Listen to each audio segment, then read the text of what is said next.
And our first guest is Gary Delagnes, who's head of the San Francisco Police Office Association, and we're glad to have you back. Thank you, Arthur. Right now, it looks like quietly, without much heralding, we're headed towards a record homicide rate. I mean, it's almost become secondary news in the city. The people don't care for some reason. I guess what I want to ask you is this. I heard just last week, though, that nationally homicides are at record levels around the country. Mm-hmm. Okay. Now, what would you say to the police chief and the mayor and City Hall saying, well, you know, there's not much we can do about it. It's happening in every city. I'd say be careful about taking credit when the homicide rate goes down, because you're going to have to take the blame when the homicide rate goes up. They were walking around the neighborhoods hailing the fact that we were able to bring the homicide rate down last year, and now it looks as though we're back into that epidemic proportion. There's things you can do. There's things that can have an effect, but there's very few things that are going to have a dramatic effect on homicides. Footbeats aren't it, you know. Basically, you have a situation in San Francisco, as you have in most cities, where you have gangs, drugs, street violence, weapons, people kill people. Young people kill young people over stupid things. And that usually has to do with gang activity, with drugs, with turf wars, with fighting over who's got what corner. And the sad facts are that in most major cities, you're starting to see an increase in homicides because I think of the absolute ability of all these young people to get weapons. All right, well, I mean, there's a ban on handguns in San Francisco. Right. Yeah, I forgot about that. Yeah, this was going to be like many of the silver bullets. Yeah. We're going to handle the crime in San Francisco. So we now have a ban on handguns. Mm-hmm. Can we finally declare that it does seem to be working? That, again, is just idiotic city government. But isn't always the Police Office Association in every city the ones who are really advocates for gun bans? It depends. Gun bans in certain jurisdictions may work under certain circumstances, but the one that came forward from Chris Daly was so draconian that it didn't even take into account that off-duty police officers could carry weapons. Oh. I have never believed personally that banning handguns are going to have one effect on the crime rate, any effect at all, because obviously people that are using handguns and obtaining handguns are for the most part not doing it legally, and if they're going to use a handgun, they are not going to stop using a handgun because a handgun is illegal. They're going to throw it away. It's silly, but you know that's San Francisco. So government. that was remember, that was a debate that went on in this city that at least was about crime. And once again, it was a progressive solution to a problem that they thought was really going to make a difference. Instead, it's a record homicide. And not just record homicide, violent crimes. The four categories of violent crimes, according to the FBI, are headed towards record levels. And that's aggravated assault, I think robbery, that's robbery, and rape, I think, is one. And murder, of course, homicides. The results at 2007, at the halfway mark, the FBI reported was at a record level. So it's not just guns and so on. It's something going on here. And what is going on from your experiences as a police officer? Is it any different than before? Is it any different than other cities in the Bay Area? San Francisco, the way San Francisco conducts themselves in the criminal justice system and the courts is different. It's much more lenient, and there's a price to be paid for that. And when people, when people like Ross McElremy or Chris Daly stand up and want to create these ridiculous initiatives, what they should be centering on is the fact that we don't convict people and put them in prison. And I'm not talking about marijuana dealers, and I'm not talking about homeless people. I'm talking about recidivist, violent criminals who hurt and kill other people and rape other people. That's the huge problem that exists more in San Francisco than any other city I know, because you've got a district attorney, and I'm not laying it on her, but you've got a jury pool in San Francisco that won't convict people. So what you have is you have constantly cutting deals. You will run somebody up in the computer and you will find out that they've committed 17 felonies over the last 2 years, including rapes, including robberies, burglaries, and they're out on the street. And there has to be a fine line, in my opinion, between violent and nonviolent crime. If you want to find programs for marijuana sellers and homeless people to get them back on their feet and AA, that's one thing. But there are people in this world that you have to take away from society and put them behind bars. And that's what doesn't happen And that's what's got to start happening in San Francisco. You don't see it in San Mateo, Contra Costa, Marin County. You get 1 or 2 shots and it's see you later, Charlie. Well, you see, you talked about the jury pool. Those are the people of San Francisco. Right. You talked about the district attorney. That's the San Francisco district attorney. You have the police chief. You have the board. Where's the hope that a city will, in face of record high crime, why is this city so docile in face of what is going, that affects them personally on a very personal level, and they're frightened in their own neighborhoods, as polls have shown? Where does it start? Or is the whole city completely blanketed with a viewpoint that prevents normal crime fighting to occur in a successful way? It doesn't become a priority. You know, for example, homicides. How many people do homicides really affect? You have 100 homicides a year. That's about 12 or 13 of every 100,000 people that are affected by a homicide. Your average Joe that goes to work every day, comes home, eats his dinner, watches TV, and goes to bed, never sees him or herself as a victim of a homicide. And the odds of that happening are minimal. What about aggravated assault? What about robbery? It doesn't kick in until it happens. It doesn't kick in until it happens, and then you find some law-abiding citizen that says, you know, how did this happen? How could this possibly happen? The problem in San Francisco is that we are such a progressive, forgiving city that extends itself into the courtrooms.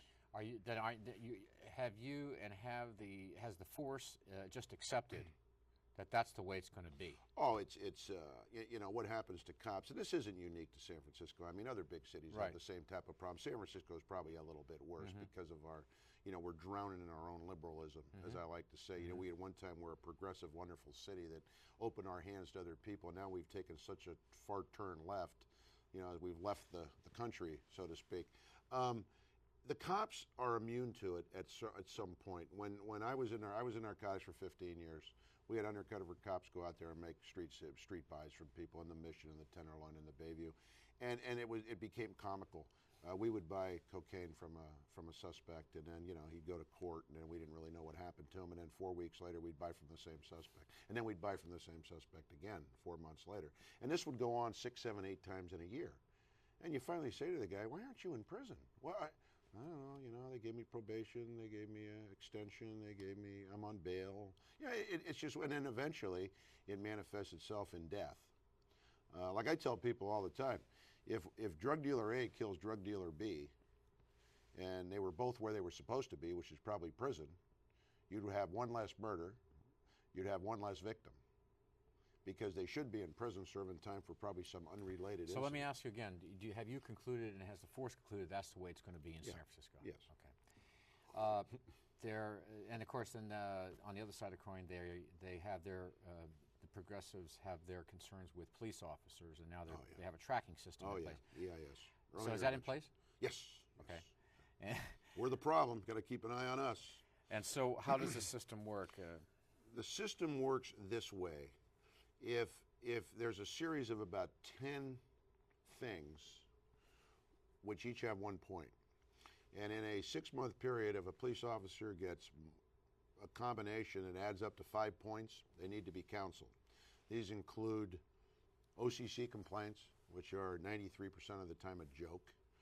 And these aren't sustained OCC complaints. Office of Citizen Complaints. Any citizen can make a complaint. Yes.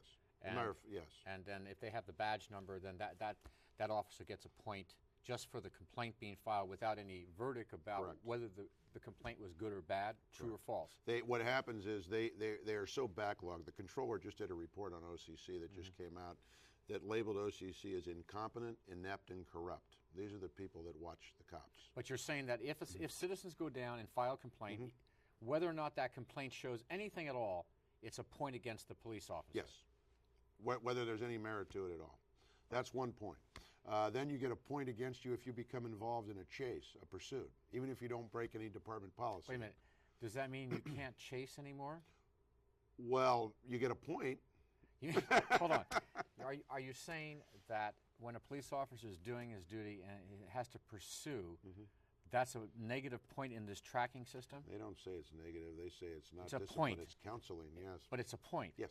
And it's effectively a negative point. Yes. By carrying out a normal pursuit. That's correct. All right. What other points do you get? Well, I got some better ones for you. We were able to fight 2 off, but they're called associated factors that can be brought into it. It's a point against you if you make an arrest for assaulting a police officer. If you arrest someone for assaulting a police officer, Yes. that's a point against you? Yes, because the experts say that, if you're arresting people for assaulting a police officer, there must be a problem because you're having too many altercations. So this is what the cops deal with. So if you get 3 OCC complaints and you become involved in 2 vehicle pursuits, and you didn't violate any department policy, and the 3 OCC complaints were not found to have any merit, you're called in and you're counseled. And then what's the next step? Basically, you go to the It's next one. supposed to track violent cops. Yeah. Okay, tell me how it tracks violent cops. The thought process is that if you're an aggressive cop and you're becoming involved in too many incidents, if you're in too many vehicle pursuits, if you are involved in too many arrests for resisting arrest or assaulting a police officer, if you're involved in too many shootings, that this translates into the fact that you're not an aggressive cop, but you're probably a troubled cop. So what it does is it just goes another step further to take the impetus away from the cop to be proactive. If you think Has that happened? Oh God, yeah. Oh, it's been happening for years. Okay, now this other item about, but this is the first time that they have a Sista. Oh, the cops they don't trust it. Okay, so what about the foot patrols? They're in place too? Mandatory foot patrols instituted by the great supervisor Ross McRae. And how has that affected? Are they walking in the Western Addition where there's #1 murders rate, homicide rate? Yep. Are you providing, or were you required to provide any kind of performance reviews to show the impact of foot patrols so that they can prove that they work or they don't work? They turn in a stat sheet every day. As far as preventing crime, foot beats are nothing more. I mean, they've been there for 100 years. I mean, you walk foot beats. To take the leap of faith to think if somebody's walking a foot beat, you're going to prevent a homicide because you somehow have ingratiated yourself into the community and you have an understanding, and people will come to you and say, hey, that guy's going to kill that guy. It's so ludicrous. The argument is so crazy. How often does a foot patrol pass through a particular area on a regular basis? It depends the size of the beat. I mean, some beats could be 18 to 20 block area. So would they pass through that area once a day? Once or twice a day, depending on what they're called on to do during the day. If they're called on to make an on-view arrest. And don't get me wrong, foot beats are good if you've got enough manpower. But to think that they're going to have any effect on homicide and the homicide rate, it's ludicrous. Has it caused less, and we only got 30 seconds, has it caused less cars to be on? Yes. All the cars, some cars are now not out there because of that? That's correct. If you mandate foot beats and you were going to have 3 radio cars and 2 of those people have to be on a foot beat, you've taken a radio car out of service. Has the board or whoever is in charge demanded to know what impact it's had on car patrols, in statistical ways? They never asked, as far as I know. Okay. The picture of crime and policing in San Francisco. Thank you, Gary Delagnes. Thank you. Stay with us. We'll be right back.